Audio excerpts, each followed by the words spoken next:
Good afternoon, everyone, and welcome to this webinar about how to make the most of the UK's new trade agreements, brought to you by the Institute of Export and International Trade. And this is a webinar which is taking place to mark International Trade Week, a programme of events and workshops from the Department for International Trade, encouraging businesses in the UK to trade overseas. My name is William Barnes-Graham, the Executive Editor at the Institute, and I will be your host for this afternoon. And if you are watching this recording on YouTube, please make sure to click subscribe to get notifications of all our future webinars and videos. Next slide, please.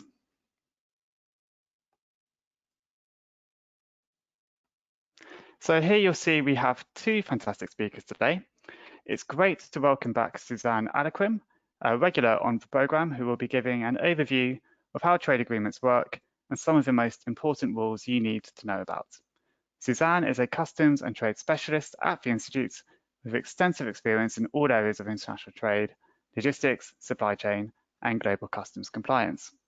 After Suzanne, we'll be hearing from Henrietta Jade, who is also a trade and customs specialist at the Institute, with a particularly deep knowledge of international trade agreements, based partly on a decade's worth of experience in the Norwegian customs world. Henrietta will be looking at some of the trends and future opportunities in the UK's post-Brexit trade policy. On the next slide, though, you'll see that we're going to begin today's webinar with a quick poll to find out a little bit more about you, our audience. So we are here asking, do you currently benefit from any of the UK's existing trade agreements? There's a yes, no, and not sure option.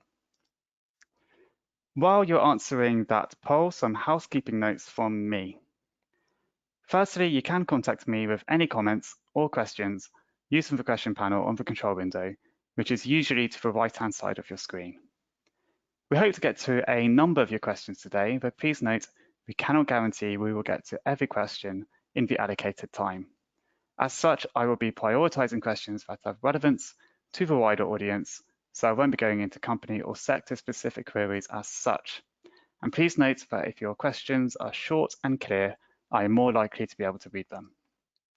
Finally, you will receive access to today's slide pack, as well as a recording of the webinar in a follow-up email we will be sending over the next day or so. Do get in touch if for any reason you don't get this and we can send it to you direct. So I'll give you just a couple more seconds to answer that poll, and I'll close it now. So 61% of you do currently benefit from the UK's existing trade agreements. A fifth of you do not, and just under a fifth of you are not sure. Suzanne, is that about what you'd expect? It's just under 2/3 do currently benefit, but quite a lot of people don't at the moment.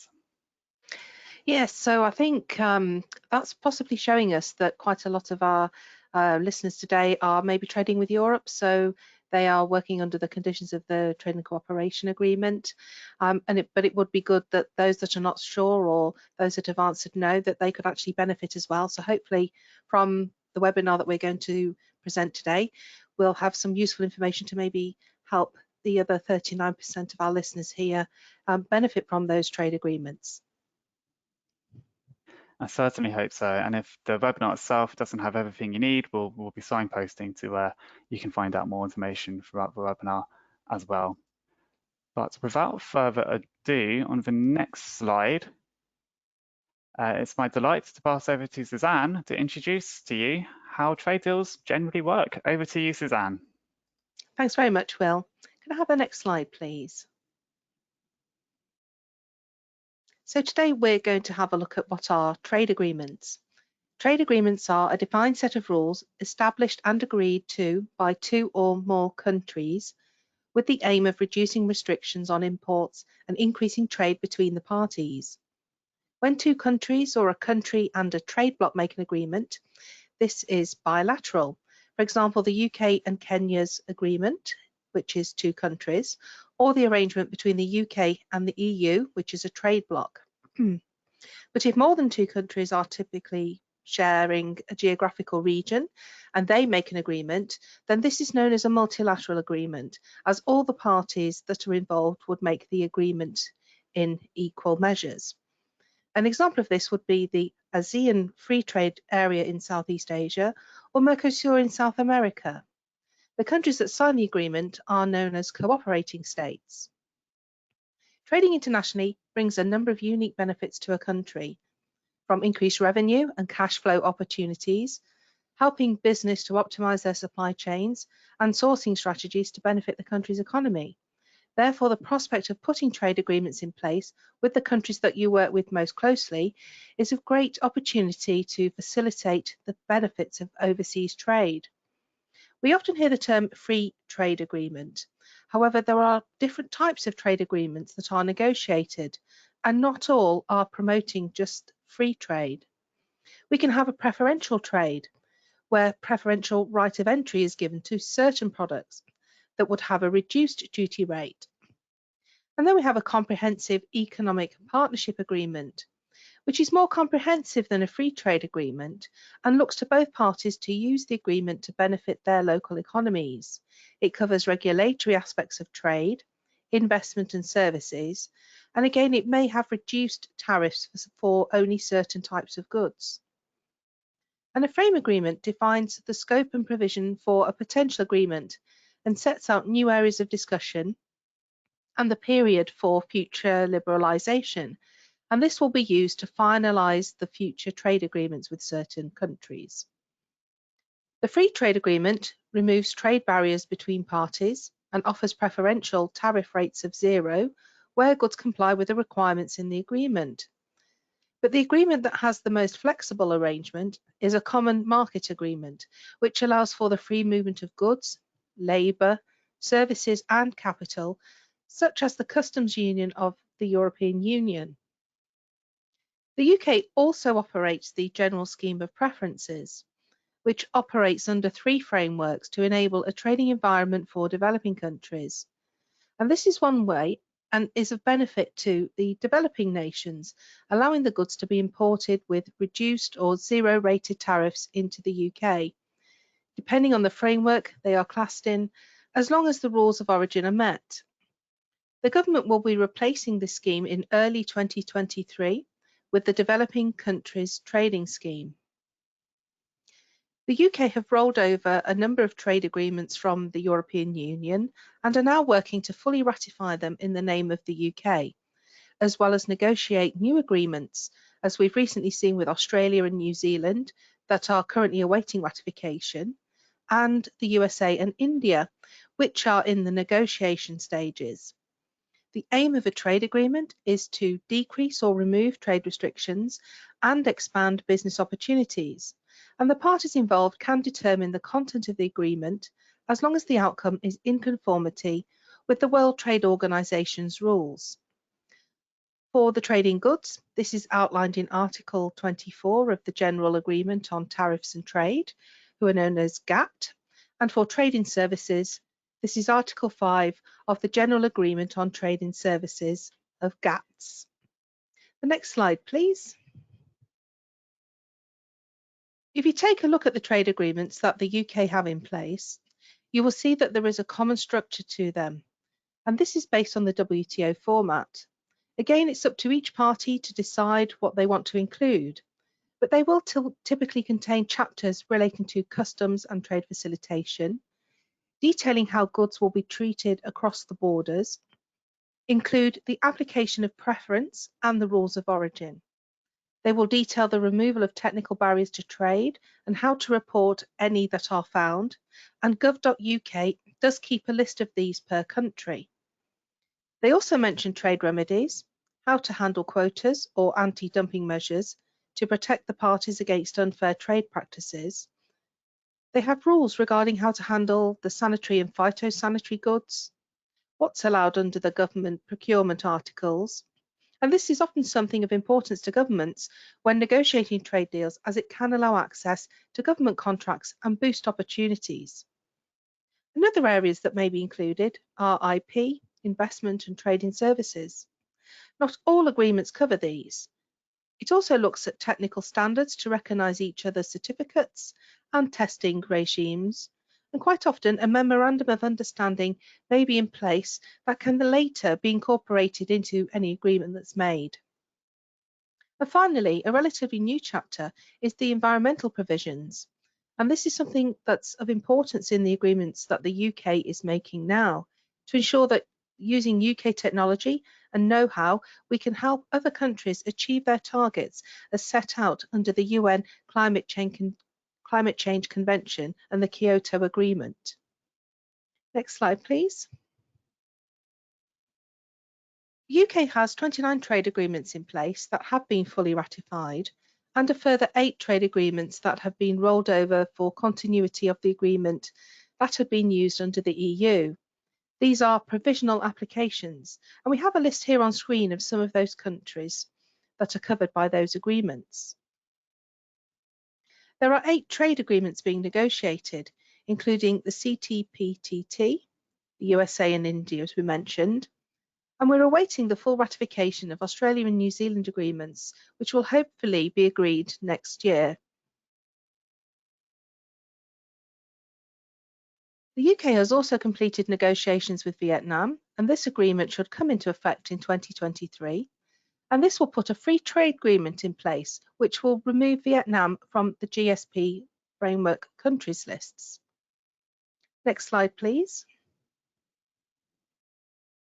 The one thing that trade agreements will have in common is that in order for the goods of one country they are in agreement with to enter into their country and to zero rate the duty, they will put in place rules of origin. But what does this mean? There are different terminologies that we hear when we talk about the rules of origin. It's not about where the goods come from, but its economic nationality. If goods are originating, they are classed as wholly obtained in that country. For example, live animals are born and raised there, or mineral products are extracted from the ground. If goods are not wholly obtained, they might meet other criteria such as the changing of a chapter heading or a subheading of the commodity code. This is about the process of transformation, such as turning leather into shoes, which would be deemed to be sufficient production. But if you were to import cheese and grate it and put it into packets, this would not change the chapter heading or subheading and would therefore not qualify. In the EU Trade and Cooperation Agreement, we also have a principle called the max non-percentage. This calculates the value of non-originating materials used in the product. And if you check the commodity code in the TCA, it will tell you the percentage allowed. Once incorporated up to the percentage level, you can declare the goods of UK origin. Trade agreements may also allow for bilateral cumulation, which means that materials originating in either country in the agreement will be considered as materials covered by the rule of origin. When we look into trade agreements, we now see that origin can be preferential or non-preferential. And these terms only relate when trading under a trade agreement. If goods meet the requirements for preference, those goods can benefit from zero tariff rates. So to determine if the goods are preferential, we need to determine if they originate or not. And within the agreement, there is usually a direct transport rule clause, which means that goods must move directly between the parties of the agreement and cannot transit via a third country unless they're kept under customs supervision. Next slide, please. Not all trade agreements will cover trading services. Where they do, they will be following rules as laid down in Article 5 of GATS. The objective of this agreement is to create a reliable and predictable system of international rules for trading services and to facilitate the progressive liberalisation of services markets. It distinguishes between 4 modes of supplying services, which are cross-border trade, consumption abroad, commercial presence, and presence of natural persons. There is substantial coverage of many sectors, ranging from finance and business services to recreation and sports. It also applies to all services procured by all levels of government. The core principles are the most favoured nation treatment to ensure that each country treats services and service suppliers indiscriminately, and to not treat them any less favourably than its own products under the national treatment principle. And under transparency, they must publish all measures of general application, respond to requests for information from the other party, establish appeals procedures and disciplines on the operation of monopolies and exclusive suppliers. Trade agreements may have a clause to cover a market access commitment as well, which allows service suppliers access to the domestic market and to not impose quantitative restrictions, such as a limit on the number of suppliers allowed or the value of the transactions that take place. In the trade agreement we are now ratifying, there have been strong requirements to incorporate trade in services. By implementing strong and transparent rules, allowing greater regulatory cooperation and the free flow of data, service suppliers will also be able to reap the benefits of any future trade agreements. Thank you. I'd like to hand back to Will. Thank you, Suzanne, as ever, a very comprehensive introduction there to what can be very complicated things, these trade deals. So hopefully that gives everyone a flavour of what they're all about. So I'm going to launch our second poll now. So we're just asking you, which of the following would help you to benefit more from the UK's trade deals?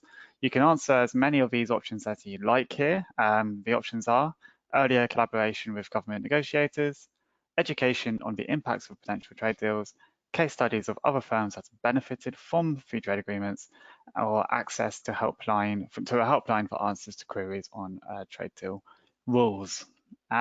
So just while people are answering that poll, we're starting to get a few questions in. Thank you, everyone. Suzanne, we've had one from Gordana, I hope I said that correctly, who asks, will UK government provide a web tool in order to quickly check rules of origin requirements for all concluded free trade agreements all in one place? Or should I say trade agreements, because obviously not all trade agreements are free. So Suzanne.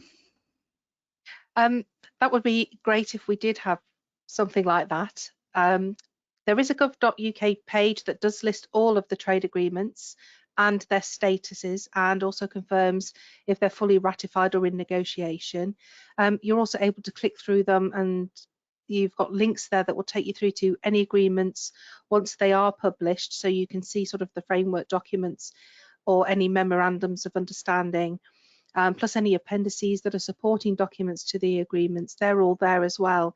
So traders can have access to all the required information for implementing the requirements in their business. So they do make those tools available. The government don't actually have a lookup tool. As I say, it would be really helpful. But when you look at the particular rules of origin, you do have to read it in context with other chapters within the agreements. So you couldn't just sort of extract in particular certain parts of an agreement because it will relate to other areas of the agreements that have been in place. So you do need to read and understand other areas of the agreement in order to be able to actually apply it to the rules of origin. So a great idea, but unfortunately it is a case of having to go through each individual agreement, certainly at the moment anyway. Thank you, Suzanne. And I guess it makes sense to kind of get the rules at source to some extent as well. But thank you Yes, again, absolutely. Suzanne. We'll be hearing good stuff. Well, we'll be hearing a bit more from you later on in the Q&A, and we'll be doing more questions then as well. So please do keep them coming. I'm just going to share the result of the poll. And thank you everyone for not answering all four of them. It makes this a much more interesting poll result, which is always the fear when you can select as many as you like. But just under 70% do think a helpline will be helpful. So that's really interesting to hear. 65% of you say education is important as well, which as an education body in trade is good for us to hear, I suppose. 42% of you would benefit from case studies about other firms who have benefited, while just under a quarter, 22% of you would like there to be more collaboration with government negotiators. On the next slide, hopefully will come up. Yep, next slide, please. I was going to talk to you a little bit about how you can find out more information about rules of origin. And so, yeah, this is the slide. It's a course which the Institute runs about how to navigate rules of origin. It really is an essential course if you are looking to claim preferential tariffs and need to comply with the at times complex rules of origin to do so.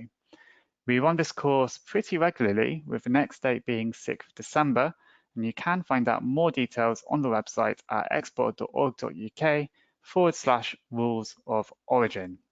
And we'll include a reminder of this slide at the end as well, just in case you want to write down that URL. But on the next slide, it is my delight to welcome Henrietta Yarde from the Institute for her first webinar appearance, a debut indeed. So Henrietta is going to look a bit more deeply into the trends in the UK's trade deals so far and some of the interesting developments in UK trade policy which could inform future negotiations. Over to you, Henrietta. Thank you, Will. Happy to be joining this webinar today, and I hope what I will be presenting will be useful for the audience we have with us today. So hello, everyone. My name is Henriette. I'm a trade and customs specialist for the Institute of Export and International Trade. Following up on my colleague Suzanne's presentation, I will take you through the three important topics today, which are trends and innovation in the UK's new agreements, challenges the UK has faced and how they have addressed them, trade agreements of the future and what will they contain. So if I can get the next slide, please. So for the first topic, we will talk about trends and innovation in the UK's new trade agreements. In many cases, the trade agreements following UK leaving the EU, they are rollover agreements and does not differ from the EU agreements. However, as you might know, post-Brexit, the UK has also signed new agreements, for example, with Australia, New Zealand, and Singapore. Furthermore, UK is currently negotiating several other trade agreements, such as with the USA, India, Canada, Mexico, Israel. You have the Gulf Cooperation Council, which is representing 6 states, which is Bahrain, Kuwait, Oman, Qatar, Saudi Arabia, and the UAE. The government has announced that there is negotiations ongoing on digital trade agreement with Ukraine, and there is ongoing negotiations on the CPTPP, which is the Comprehensive and Progressive Agreement for Trans-Pacific Partnership. It's a trade agreement between 11 countries at the moment, and they are Australia, Brunei, Canada, Chile, Japan, Malaysia, Mexico, New Zealand, Peru, Singapore, and Vietnam. So through their new trade agreements, the UK has also decided to advance women's economic empowerment and supporting women in trade, such as business owners, entrepreneurs, and workers, in order for them to be able to fully access the opportunities available in international trade. So to do this, the new trade agreements the UK has with, for example, New Zealand and Australia, both include chapters which advance gender equality in areas such as services, small and medium-sized enterprises, financial services, procurement, labor, development, and of course, digital trade. Moreover, the new agreements also aims to help innovative businesses in the UK to expand to new markets by proposing innovation chapters in the free trade agreements with strategic partners. The innovation chapters are set for the signing parties to recognize the importance of innovation for their economies, supporting and fostering opportunities in innovation-intensive industries, and encouraging trade in innovative goods and services. So if I can have the next slide, please. For our second topic today, we will talk about some of the challenges the UK has faced and how they have addressed them. Since the Brexit, for the first time in 48 years, the UK has become responsible for negotiating their own international trade agreements. To ensure continuity for trade for UK businesses, the UK sought to reproduce the effects of the EU's free trade agreements from 1st of January 2021. Leaving the EU has left the UK with some challenges, and we will today look at 3 of them, as well as what they have done or are currently doing to address these challenges. So the first challenge being extra administrative burdens and complexity of systems and processes. The sheer complexity of some cargoes combined with customers' expectations of business as usual has for many necessitated reorganization and increased digitalization for maintaining trade post-Brexit. Problematic areas remain, including supplementary declarations and with products of multi-country origin. Secondly, we have time delays at border crossings. This includes, in particular, with respect to health certificates, customs declarations on animal and dairy products, particularly when changes need to be made and physical checks undertaken. And the final challenge we're talking about today is knowing what to do and how to do it. Determining the correct processes and procedures for specific imports and exports, how to follow them to ensure avoid being turned away at the border or fined, and getting timely answers to queries can be particularly costly or impossible, requiring workarounds. So to solve some of these challenges, the UK is currently working on facilitating international trade for businesses through different initiatives, such as, for example, digital trade corridors and a single trade window. Now, what are digital trade corridors and single trade window? We'll give a brief overview here. So digital trade corridors are new technology platforms to complement existing government systems and present a much broader range of information to border agencies directly from traders, informing on their compliance posture and supply chain activities in real time. So advanced digital checks and risk assessments will be completed before arrival at ports of entry, facilitating smoother and more efficient border flows for goods while maintaining national security. Digital trade corridors therefore aims to drastically cut time delays at the border crossings. Moreover, the WTO highlights that a single window can be an important trade facilitation tool, and they encourages all their members to set up a single window. So what is it? Single trade window is a facility allowing parties involved in trade and transport to lodge standardized information and documents with a single entry point to fulfill all import, export, and transit-related regulatory requirements. Single trade window supports trade facilitation and enhancements to business processes. As part of the 2025 UK border strategy, the UK government, with single trade window, aims to reduce the cost and bureaucracy for traders at the border. So the main benefits of a UK single trade window being reduced cost of import and export of goods for businesses. So next slide, please. For the final topic of today's webinar, we will look at the trade agreements of the future. What will they contain? Digital trade has the potential to transform international trade immensely in the years to come. The UK currently has a digital economic agreement, as well as a free trade agreement with Singapore, and they are currently negotiating or has announced their intention to pursue others. The aim of the digital trade agreements are to remove barriers and to enable the UK to expand its export to high-tech markets. By securing open digital markets for exporters, it gives them access to new markets, as well as ensuring trusted cross-border data flows, whilst upholding high standards of personal data protection. Promoting digital technology, such as, for example, electronic transactions or e-signatures, allows businesses to trade more efficiently. There are many other benefits to these agreements, and unfortunately, we don't have time to cover them all today. But to finish up this topic, the UK government has announced that their ambition with the new digital trade agreements is to make UK a global hub for services and digital trade by striking a series of advanced high-standard agreements with leading nations across the world to drive productivity, jobs, and growth across the UK. So that's all from me today. I hope it has provided you with some useful information on the UK's approach to trade agreements. Thank you, and back to you, Will. Thank you, Henrietta. Really interesting. I mean, we've been doing a few webinars recently on the digital side of things, so it does seem like a really live area. So yeah, thank you for giving us a bit of a sense of what the UK's future trade deals may look like. We're going to do one last poll before going into some questions, and this is just to ask you which of these trade deal benefits best supports your business. The options there are reduction of tariffs, investment potential, IP e-commerce procurement provisions, trade and services support, or digitalizing procedures and documentation. And just on that last one, Henrietta, just a question from me, and it's about the single trade window aspect of it, and I suppose also the ecosystem of trust part too.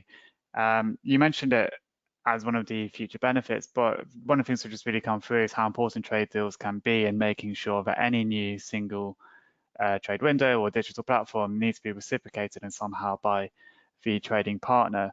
So what examples are there of where kind of programs like a single trade window have been supported by trade agreements? That's an interesting question, Will. And as previously mentioned, the WTO trade facilitation agreements does encourage all their members to set up and implement a single window. And as an example, in Singapore, their single window, which is called the TradeNet, has brought together 35 border agencies, which has led to increased gains in government productivity. With the digital trade agreements between UK and Singapore, the two countries have agreed to cooperate on the use of single window systems. And if anyone would be interested to learn more about the single trade window, I suggest that those interested should also have a look at our previous webinar covering the single trade window. I was going to say the same myself, so thank you for saying that. It's on our YouTube, so do have a look. It was we've done 2 webinars on single trade windows this year, so plenty of information is out there. But yeah, really interesting to hear about that Singapore agreement. It does seem really innovative. I'm just going to close the poll now and share the results. So I assume, unsurprisingly, 60% of you say reduction of tariffs is the main benefit of trade deals for your business, but 29% of you saying digitalization of procedures and documentation too. So that's interesting. Henrietta, is that surprising at all to you in terms of that result? Not at all. I'm not surprised. The reduction of tariff is one of the main benefits always. But another thing that I see when I look at these, when you see it's only 4% that answers investment, IP, e-commerce, government procurement, and trade and services. A thought that comes to mind there is that there might be a need for more information on those topics, more training. For example, a survey we conducted earlier said that only 21% of the asked people in that survey were unsure if their business were in trade and services or not. So it's interesting to see this, and we should definitely have a look at this later on. Thanks, Henrietta. And it's always interesting whenever I do these webinars, whether it's through the polls or the questions people ask, get all sorts of ideas for future webinars. So do everyone keep your eyes peeled for next year's program, because there'll be some topics, I'm sure, which you've heard mentioned in these webinars coming up next year. But we are now going to go on to the Q&A part of the webinar, and it's my delight as well to welcome back Suzanne for this part 2. So we'll start with a question for Suzanne, just to get yourself warmed back up again. It comes from Matt, who says, could you please explain the rules on digital signatures for the LTSDs we receive and for the ones we provide to our customers? We are not clear if we require a written undertaking before we accept a digital signature. And just for my sake, if not for everyone else's, what is an LTSD? So LTSD is a long-term suppliers declaration. So again, you need to have a read of the agreements that we have in place. So you'll have things like we see in the EU agreement. We have a statement on origin, we have a suppliers declaration, and we have a long-term suppliers declaration. What we actually see in the EU one as well, though, is it does allow electronic or digital signatures. And Appendix 6B in the footnotes will tell you this, and it states that the signature field may contain an electronic signature, a scanned image or other visual representation of the signer's handwritten signature instead of original signatures. So this is why it's important to have a read of those trade agreements, because as we are progressing with the new agreements in the future where we are moving into the digital trade, then that's where we're going to see that those signatures are allowed. So it will be interesting to see how that single trade window does sort of progress in the future and how that would then transfer across onto traders' documentation. So yeah, definitely good question, that one. Yeah, thank you, Matt. It was a good question, and I suppose I think there's the Electronic Trade Documents Bill, which came out a couple of weeks ago, is now in Parliament, which is also being seen as a landmark moment in terms of moving us towards the use of more electronic documentation and e-signatures. It still feels bizarre that the amount of paperwork which is required in international trade. But on the topic of supplier declarations, we had another question from Godana, who says, are supplier declarations still required in the UK, I presume from the UK suppliers only? And what about Northern Ireland suppliers under the protocol? Suzanne, do you want to take that one again? And then if Henrietta has anything to add? Yeah. Yeah, so again, it's depending on the trade agreement and what is allowed. So people may be familiar with things like certificates of origin or the EUR ones. So depending on what agreement is in place, that will govern what type of evidence that you need. So the supplier's declaration is actually providing evidence. So again, it's going to be specific to every deal. And under the Trade and Cooperation Agreement with the EU, we will provide a statement of origin on our invoices. And this can be used where preference can be applied. And where you are declaring the goods to be of UK origin, this is where you're going to be required to obtain that evidence to support that declaration. And this is where the supplier declaration comes in. So they want you to have that from all of your suppliers for any non-originating material that you will be including in your product that you are then going to declare to be of UK origin. So again, by going back to those rules, having a read of the agreement, it will give you the percentages that you're allowed to include, and then you can receive those statements and the declarations, and then you are able to make your statements. If the product originates from Northern Ireland and it meets the rules of origination, then those goods are of UK origin. So Northern Ireland is part of the UK and will remain like that with regards to any rules of origin for the issuing of those declarations.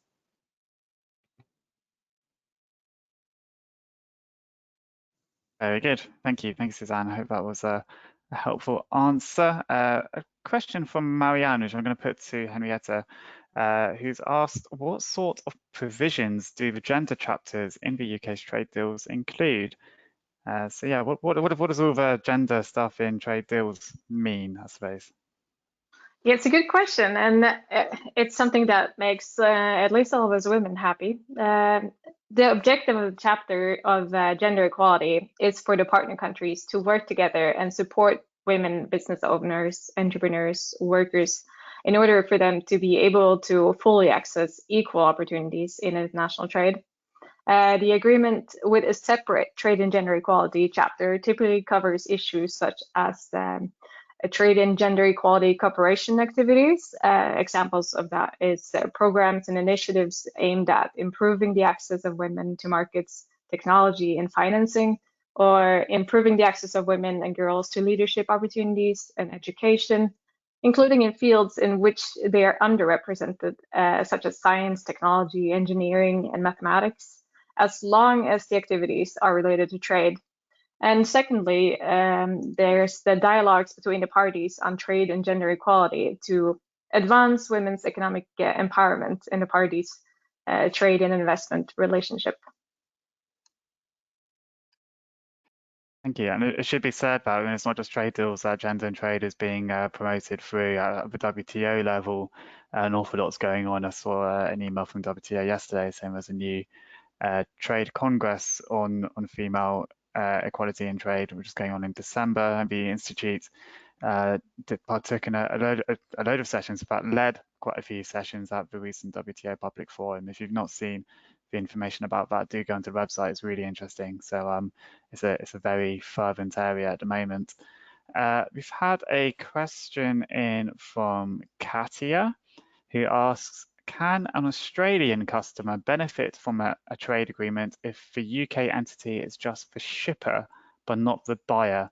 And I think she is based in the UAE. Suzanne, do you want to tackle that one? Yeah, so most trade agreements that we see, they have a direct rule. So only the countries of people who are established in the countries of those two parties usually benefit. So sort of in this case where the UK is shipper, where they're selling directly to the Australian company, then they would benefit from that agreement. The Australian company would be able to benefit from any tariff reduction or zero rated at import. But if they were going to be invoicing a company in the UAE and not Australia, then there isn't necessarily that financial benefit or an economic benefit to the company in Australia. So in that case, the rules of agreement wouldn't apply.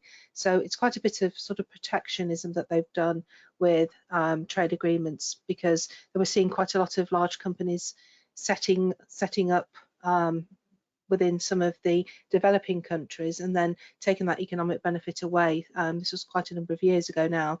So that has sort of been captured now with this direct transport rule. So it is usually just that direct party-to-party transaction that is allowed to benefit.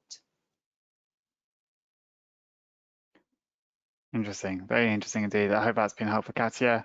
Who fancies a max nom question? This is the ones I always struggle to get my head around. So this comes from Marina. Henrietta, do you fancy a max nom question? I think Suzanne is better equipped to answer those than me. Go on then, let's have a look. Fair enough.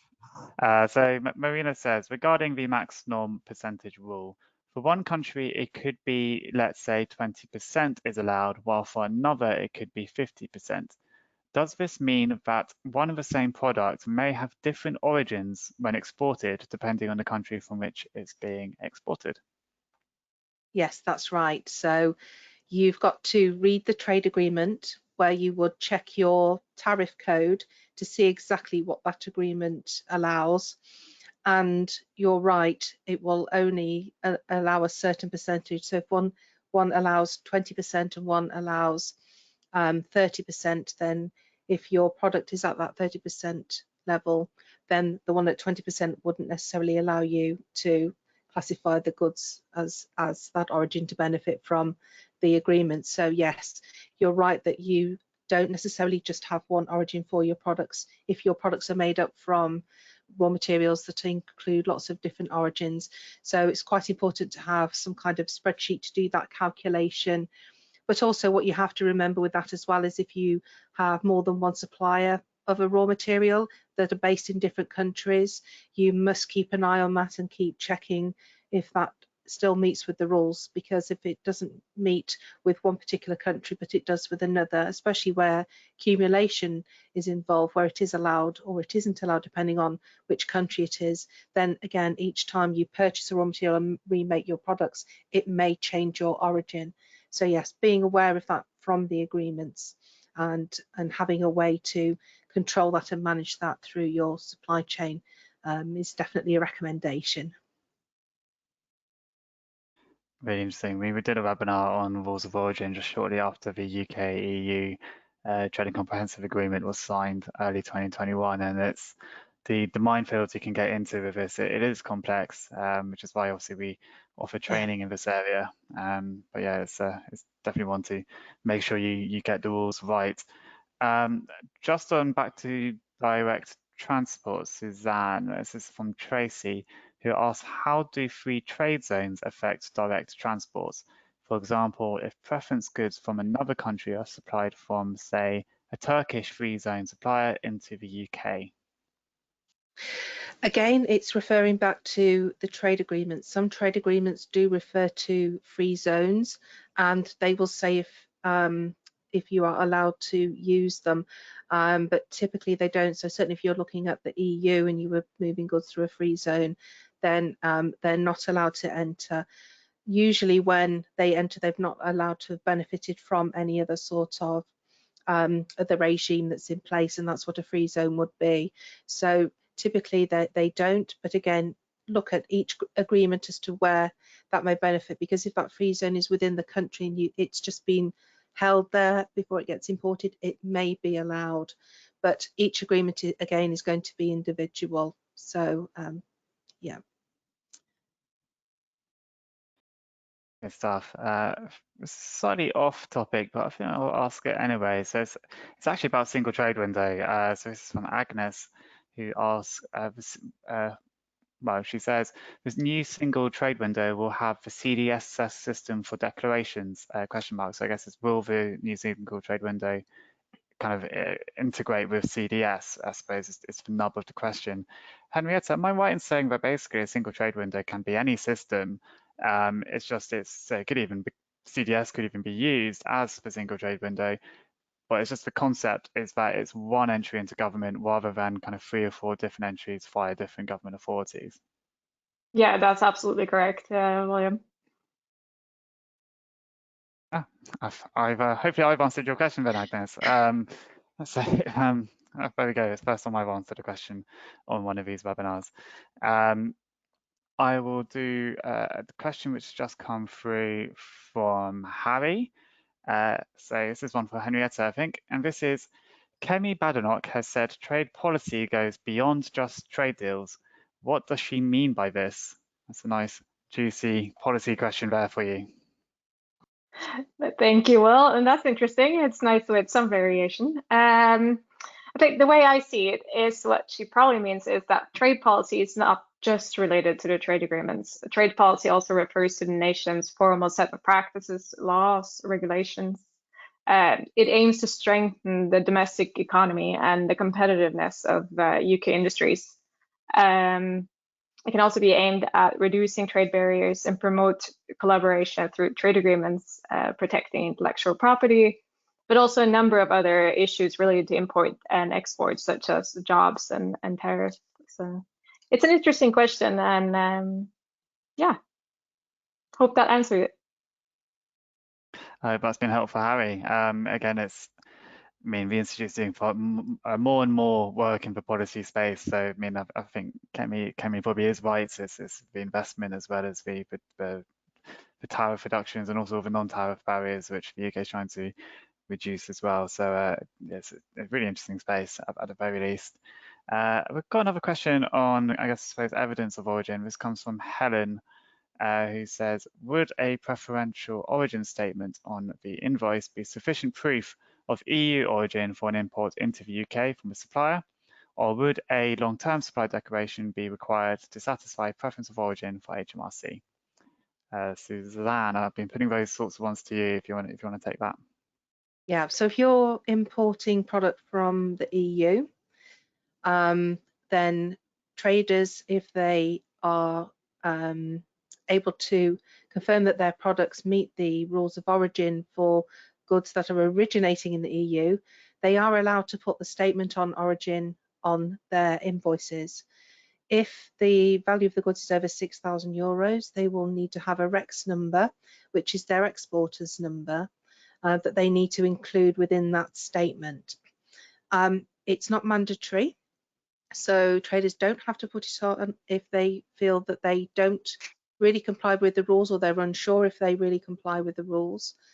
And then what those traders need to do is they need to back up. So they need the backup evidence, which is the supplier's declaration or the long-term supplier's declaration, which is usually issued as a one-off. So a supplier's declaration can accompany every single shipment, although it could be for maybe 1 year rather than just every shipment if it's a regular product that you're shipping.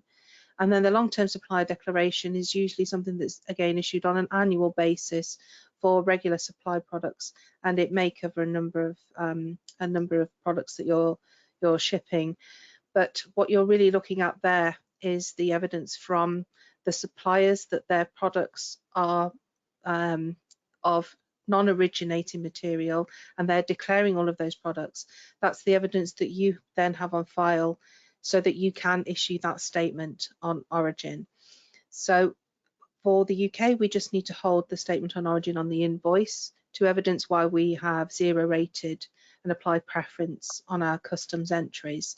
But the suppliers will need that backup in case it's ever needed to evidence either to their customs or to UK customs as to why preference was applied in that place. So sometimes suppliers in Europe feel uncomfortable with that, in which case they may not want to put their statement on origin on the invoice. And as I say, it's not mandatory, so they don't have to do that if they don't want to do so. Thanks, Suzanne. We're getting a few questions in about supply declarations. I would probably suggest that at this stage, these might be better treated either through our technical helpline. So that's on the website, that's available to all of our members. All our members get unlimited queries into the helpline on any trade and customs issues, including origin and various other aspects of trade deals. Or you can, of course, look at our training offerings on Origin, or our other webinars we've done on Origin as well, including both our public webinars on YouTube, but also the lunchtime learning webinars we've done for members. And I'm just very conscious that I don't want this to become too much of a proof of origin webinar. But I will do at least 1 or 2 more questions. So Ellie, this is more of a comment, I suppose, but she's noted that if you perform a substantial process, then your labour and overheads could also count as an originating cost. Therefore, you sorry, I just got a massive comment which has bumped that down, which therefore may meet the required preference or origin, qualification just for your UK manufacturing process. I wonder, Suzanne, if you could just comment a little bit on what sort of processes within the UK manufacturing process can count towards origin. Yeah, so again, it can be listed in the trade agreements as to what is substantial, and it's usually where you are actually transforming something. So what they will look at is where you're changing the chapter heading. So we gave the example earlier of where you may buy leather, which can be wholly obtained from a cow that was born in that particular country, and then you ship that leather to another country and you convert it into shoes. So the tariff code for the leather and the tariff code for the shoes is something completely different. So that's something that's classed as substantial transformation.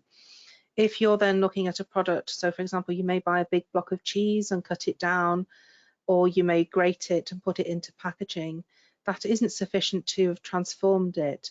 You are just changing the format of it, or you're putting it into a packaging, but the tariff code would remain the same. It would still be the tariff code for cheese. So it's things like that. So again, those sort of levels and types of transformations, they can be agreement specific.